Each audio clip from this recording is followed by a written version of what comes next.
Hey y'all. Okay, doing things a little different today for time. I haven't previewed video. We are at Las Vegas in the Truck Series, the second race, and I'm running an eighth. So I'm going to be finding stuff out and seeing stuff as you do. Our race is like over a month ago, so I haven't quite remembered yet. It's a playoff race, I see. We got 16 laps to go. I've been struggling at the mile and a half. I know, it's a broken record. For those of you who don't remember vinyl, it's just record would skip and repeat over and over again. I guess like a CD skip in a way. I never thought of it that way before, but yeah. Anyway, okay, we got a caution. So I'm trying to do well. I used to kill at Vegas, and well, one thing I noticed right away is I never use over 50% wedge. Almost never. And that I'm at 50.3 means that I'm trying to fix that going too loose too quickly condition. And I'll just step back for a second.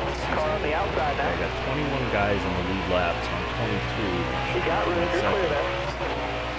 So I only got like 13, 14, 12 laps to go. We'll see in a second. 12 laps. So I get it hit down 19 cars.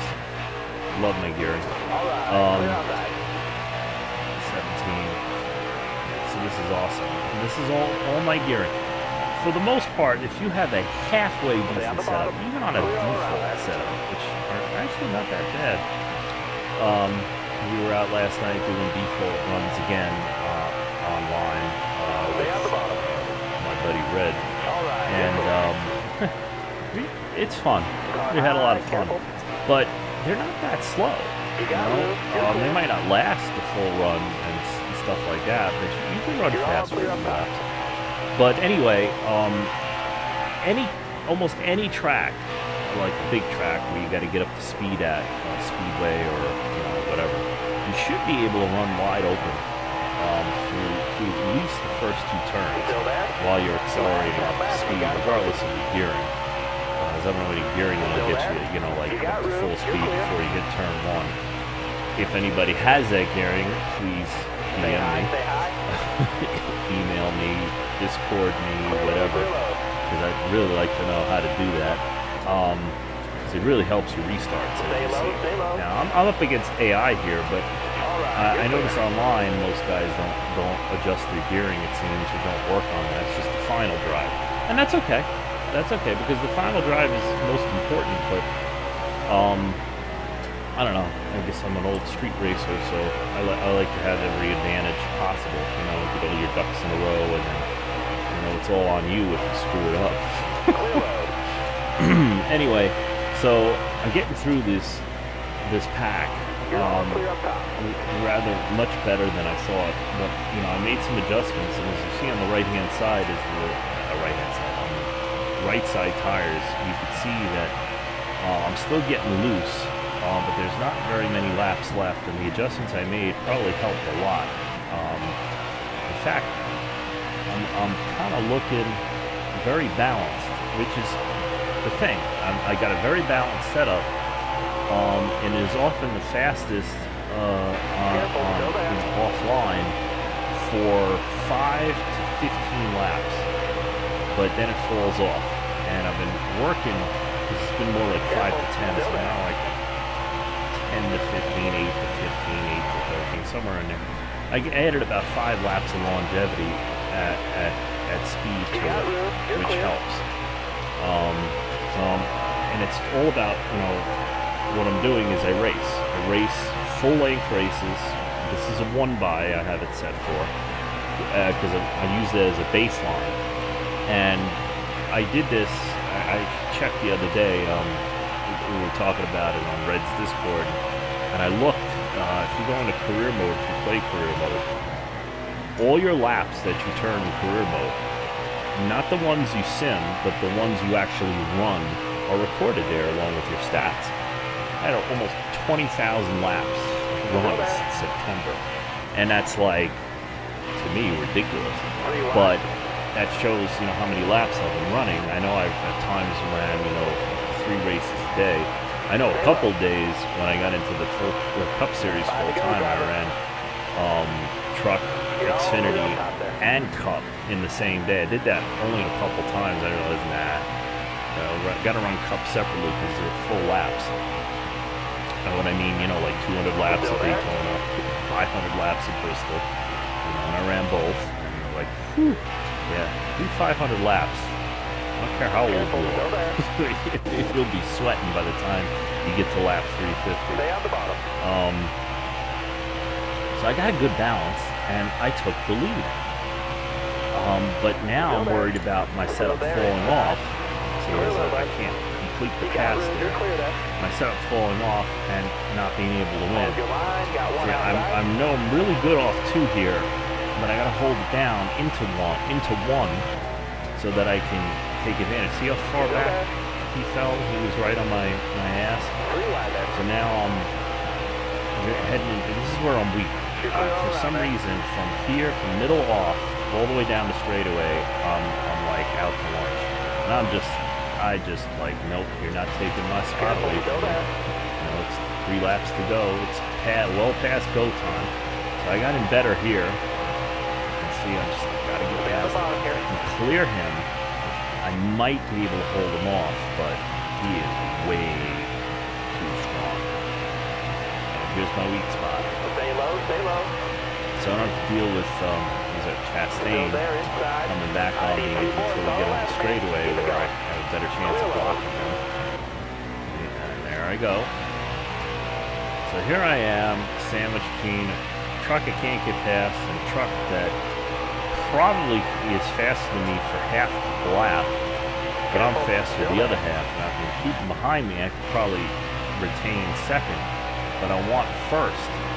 And I'm also got damage on the nose, so that's hurting me too. At the most, like the fastest part of the track, which is middle turn 3 and 4 all the way into turn 1. See, if you look 180, 182, we're a couple of miles an hour slower to my mind down that straightaway. It seems like 50 miles an hour slower. Either way, I'm running out of laps. If I don't get past him, I'm going to have to settle for second, which is probably fine. It's just that, I know I tried something different, and I got the balance right, but it's still slow. So, second place, round of 8, 102 speed rating. It's not bad. It's probably because I'm managing stage wins, or only one stage win or something. That's a factor in your speed rating. Is how you, for every checkered flag you come to, whether it be stages or the end, how high up you are, what's your average finish. It seems like that anyway. Right there. Boom. And, right off the bat, I'm going for the lead. I take the lead. And 8 laps later, I'm getting past the lead. So I had about an 8-lap truck starting off, as I said. So it's a little, it's like caution, but, got to work some strategy, got to get tires, got to make adjustments. And I learned some stuff, so when I go back, look at Las Vegas and the trucks, I'll have some things to adjust to hopefully get me some more speed and endurance. Being able to be fast before a run is always my goal. And a run here is, I think, 35 to 40 laps. So.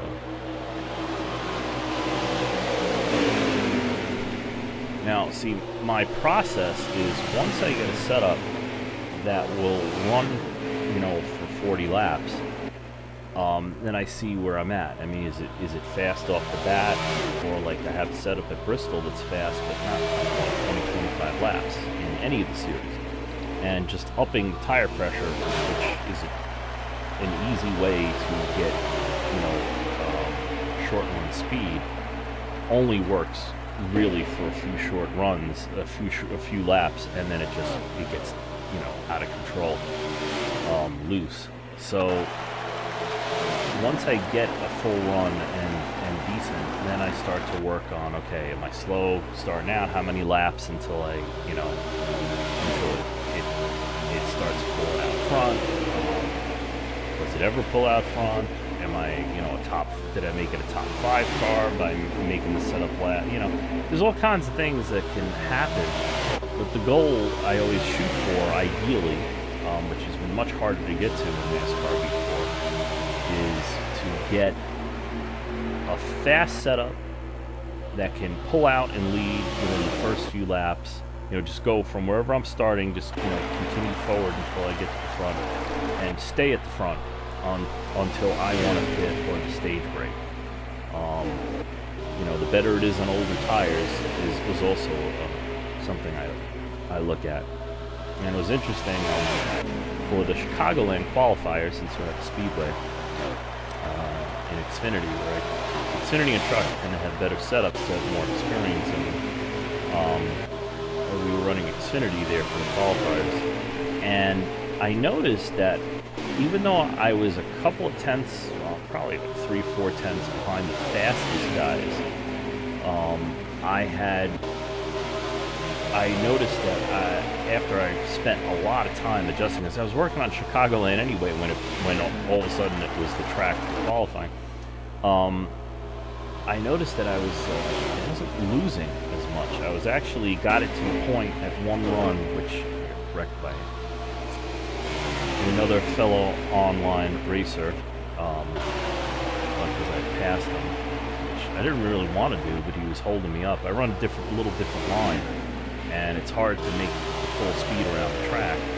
But anyway, I was running 30.2s, and then my eventual fastest run, which I finally got clean, was with no help whatsoever. There is a little bit of draft, but only if you're like within a couple car lengths of the car in front or behind you.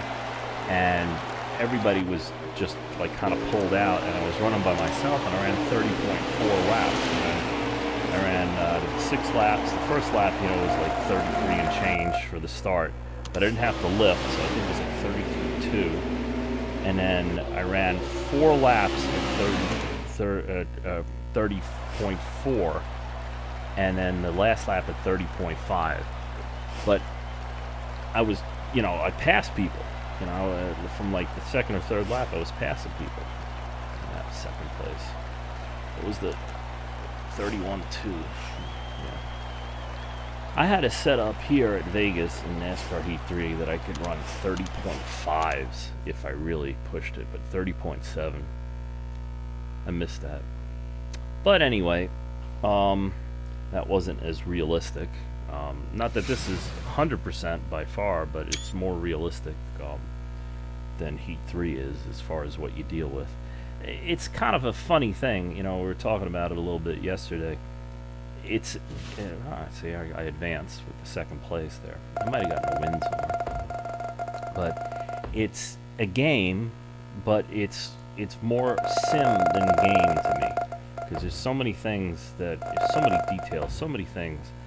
But at the same time, like I said, you know, you can run default. And, you know, if you run like online races and stuff, and you can still be competitive. You might not have the fastest car or truck, but you can still, you know, drive something that won't wreck or want to wreck you every turn, which is cool if you're not into setup building, and that's a huge advantage to a game like NASCAR Heat 4.